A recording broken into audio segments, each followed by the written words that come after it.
Have you ever tried to teach an older family member how to use their new phone? Or, I don't know, maybe just set up an email account? If you have, you know exactly what I'm talking about.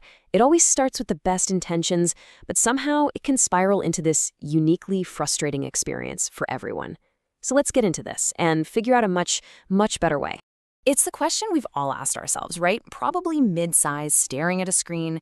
You feel like you're explaining it perfectly clearly, but it's just not landing.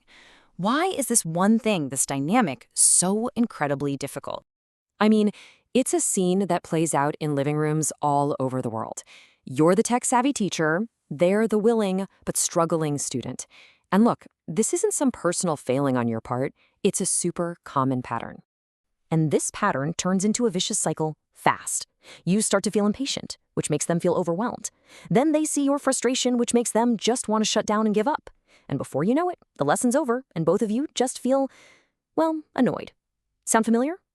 Okay, this is where we need to hit pause and ask a pretty tough question. Our go-to is to blame the learner, right? For being slow or stubborn.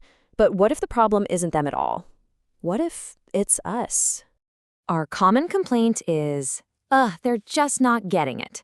But the source material for this explainer has a pretty radical diagnosis. You are the one making the situation frustrating. You're actually, and accidentally, creating the very conditions for failure. And the source material really doesn't pull any punches here. It says flat out, the irritation you feel is a direct result of your own lack of teaching skill. Ouch, right? So let that sink in. It's not about their inability to learn, it's about our inability to teach. That's what's causing all the friction. So if we're the problem, how do we become the solution? Well, thankfully, the source lays out a really simple 3-step method to turn these painful lessons into actual successes. First, you have to get inside the learner's mindset. An older person, a lot of the time, just wants to get to the end result, sending that email, seeing that photo, and they want to get there now.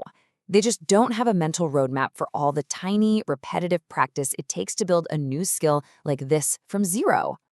So, the method boils down to these 3 key ideas. First, you gotta manage their expectations from the get-go. Second, you divide and conquer that intimidating goal. And third, you build their confidence up with a series of small, easy wins.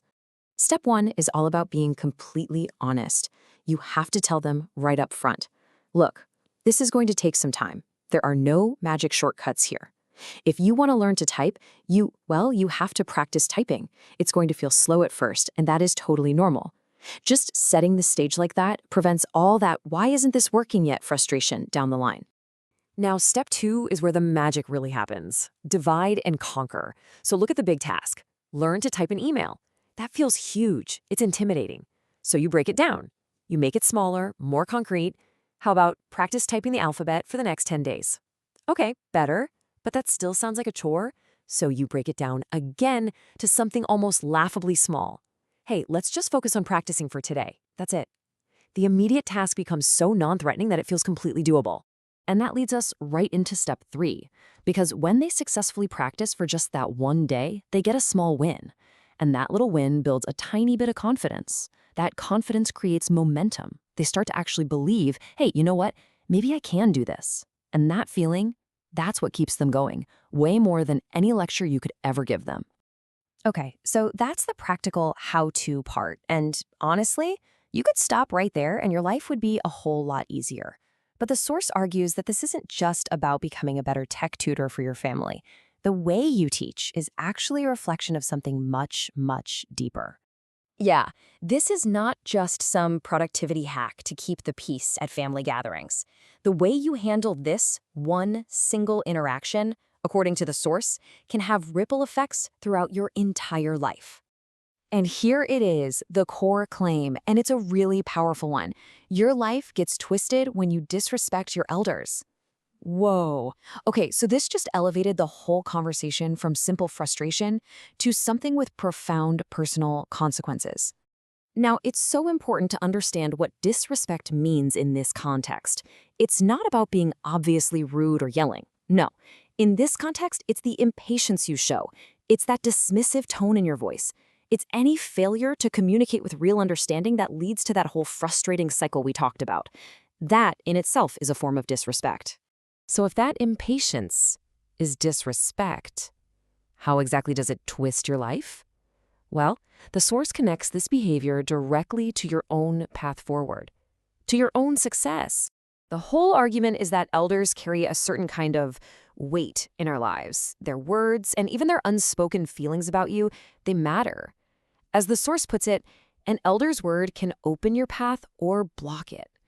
Their goodwill can help clear obstacles for you, while their frustration with you can actually create them. And this leads to a really powerful observation from the source. The claim is this: if you look at young people who are really succeeding in life, you'll find a clear pattern. They are deeply respectful to their elders, and they know how to communicate with them. And on the flip side, people who are struggling often have strained, difficult relationships in this exact area. The idea is that this skill, this respect, it's not just some isolated thing. It's actually a foundation for success everywhere else. And this brings everything full circle. That practical 3-step method for teaching your grandma how to use her phone, it isn't just about the lesson. It's an exercise. It's practice in developing patience and respect. And according to this perspective, that very same respect is the quality that helps clear your path and unlock your own future potential. It's a pretty fascinating thought, isn't it? That the secret to navigating our crazy modern world might actually lie in something as timeless as how we talk to our grandparents. Which leaves us with a final question to just sit with for a bit. Could ancient wisdom really be the key to your modern success?